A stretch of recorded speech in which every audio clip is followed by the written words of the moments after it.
Sisi vijana wa Chama cha Mapinduzi na vijana wa taifa hili Tanzania tuna mapenzi makubwa sana na mwenyekiti wetu wa chama Dr. Samia Suluhu Hassan.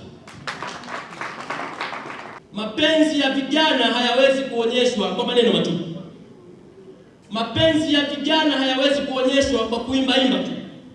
Tutahakikisha mwaka huu wa uchaguzi 25 tunazipambania kura za rais wetu kwa kishindo kikubwa sana.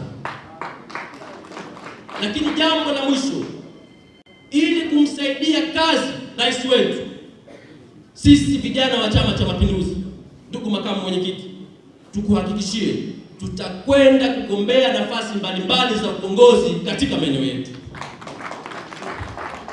Sasa makamu mwenyekiti, kwa nafasi yako ni kuombe ndani ya mkoa huu wa Songwe na mikoa mingine Tanzania, tumebahatika kuwaona vijana waerevu, tumebahatika kuwaona vijana wenye ari ya kukitumikia chama chetu na serikali yetu.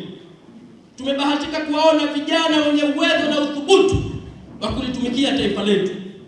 Pale wakati utakapofika, vijana wenzetu wale wenye uwezo, wenye nia njema ya kuhudumia watu wetu, watakapochukua fomu za kugombea udiwani, watakapochukua fomu za kugombea ubunge, Mheshimiwa makamu mwenyekiti, kwa heshima na unyenyekevu mkubwa, tunakuomba tuwapitishe vijana hawa wakamsaidie rais wetu kwa vitendo na sio kwa maneno matupu.